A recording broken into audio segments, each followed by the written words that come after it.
Hey everyone, Assalamu alaikum. Today I will share an enjoyable and troublesome day. As usual একটা fresh morning দিয়ে দিনটা শুরু করতে যাচ্ছি। যদিও ৪-৫ দিন ধরে আমাকে অনেক বেশি প্যারা পোহাতে হচ্ছে। কারণ আজকে আমি সবকিছু ছেড়ে চলে যাচ্ছি। আর তাই ঘুম থেকে উঠেই আমি আমার ব্যাগপত্র লাগেজ যা ছিল যাবতীয় সবকিছু গুছাই নিছি। যদিও এটা আমার কাছে মোটেই সহজ ব্যাপার ছিল না। আমি ফিজিক্যালি অ্যান্ড মেন্টালি ২ ভাবেই অনেক বেশি উইক হয়ে পড়ছি। আমার মনটা অনেক বেশি খারাপ ছিল। কারণ ঢাকায় আসার পর আমি ২ টা বছর, প্রায় ২ টা বছর একসাথে যাদের সাথে ছিলাম, আ আজকে তাদেরকে ছেড়ে চলে যেতে হচ্ছে। যদিও মানুষ সবসময় এক জায়গায় থাকে না, কোনো না কোনো কারণবশত তাকে যেতেই হয়। তবুও একটাই কথাই বলবো, অনেক মিস করব তাদের সবাইকে। এই হচ্ছে বাসার সামনের জায়গাটা। আমি আর ফারজান আপু প্রায়ই বসে থাকতাম, সময় কাটাতাম। সেই চেনা পরিচিত রাস্তা, কলোনি সবকিছু অনেক বেশি মিস করব। লাস্ট টাইমের মতো এগুলা আমি একটু ভিডিও করে নিলাম। তারপর আমি আমার ব্যাগপত্র নিয়ে সোজা কলেজে চলে আসলাম। আসলে আমি আজকে সকালেই বাড়ি চলে যেতাম। কিন্তু আমাদের কলেজে একটা প্রোগ্রাম আছে আজকে, যে জন্য প্রোগ্রামটা আমাকে অ্যাটেন্ড করতেই হতো। তাই আমি আমার ব্যাগপত্রগুলো কলেজে রেখে তারপর প্রোগ্রাম অ্যাটেন্ড করে ওটা শেষ করব। তারপর আমি বাড়ি চলে যাব। এই সবগুলা ব্যাগ আমাকে ক্যারি করতে হচ্ছে এতটা রাস্তা। এটা মোটেও সহজ ব্যাপার ছিল না আমার জন্য। আমি ওখান থেকে বেরিয়ে পড়ছিলাম সকালে, কিন্তু প্রোগ্রাম ছিল প্রায় ৩টার দিকে। তাই আমি দুপুরে খাওয়ার জন্য ক্যান্টিনে আসছিলাম। কিন্তু আনফরচুনেটলি এসে দেখি এখানে ভাতই নেই, প্রায় শেষ হয়ে গিয়েছে। তাই আমি আরো একটা ক্যান্টিনে আসছি। এসে এখানেও দেখি যে না, ফুরায় গেছে ভাত।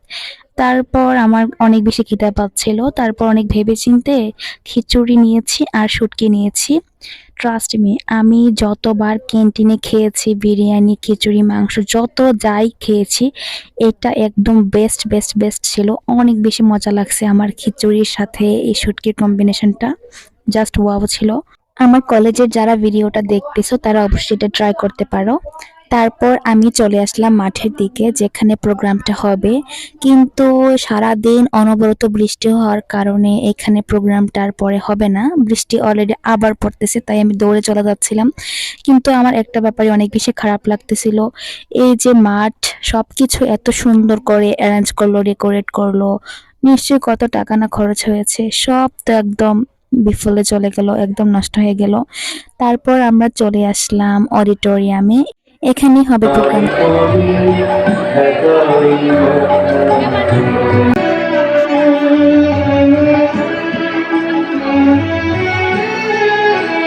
তুমি মিশেছ দেহের সঙ্গে,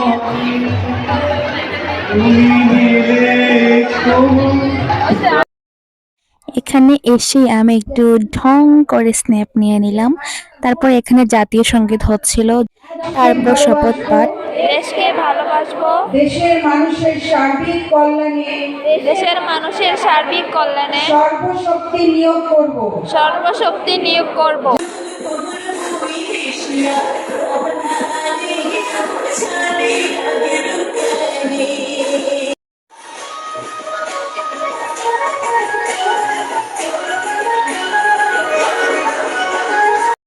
শুধুমাত্র প্রোগ্রামটার কারণে আজকের দিনটা এনজয়েবল ছিল।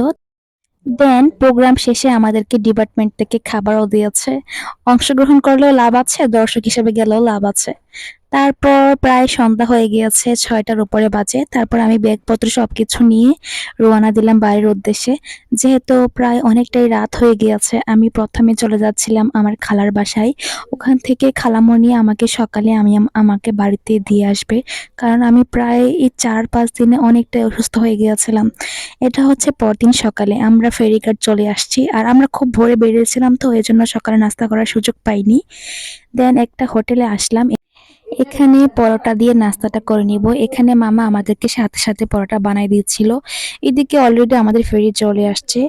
এই গরম পরোটা একদম মুখে নেওয়া যাচ্ছিল না। আর ডিম দিয়ে খাওয়ার সুযোগও ছিল না, কারণ আমরা খুব বেশি তাড়াহুড়া করতেছিলাম।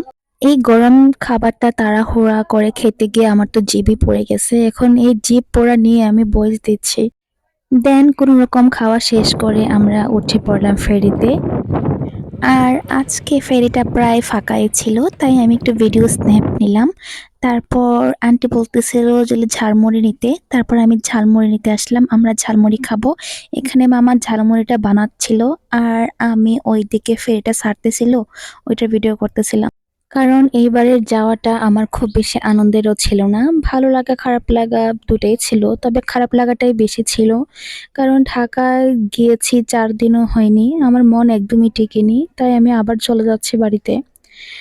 তারপর ঝালমুড়িটা আন্টি আর আমি খাচ্ছিলাম।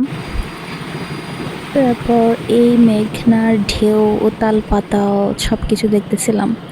মানুষের জীবনেও হয়তো এমন হয়, মানুষের জীবনটাই তো এরকম নদীর মতো। কখনো শান্ত, কখনো উথাল পাথাল ঢেউ। দেন আমাদের ফেরিটাও পৌঁছে গেল। তারপর একটা গাড়ি নিয়ে রওনা দিলাম বাড়ির উদ্দেশ্যে। আর এই হচ্ছে আমাদের তিতাস নদী। খুব বৃষ্টি হয়েছিল তো রাস্তাঘাট গাছপালা অনেক বেশি সুন্দর লাগতেছিল। তো যাই হোক, বাড়ি চলে আসলাম। আজকে এ পর্যন্তই। আল্লাহ হাফেজ।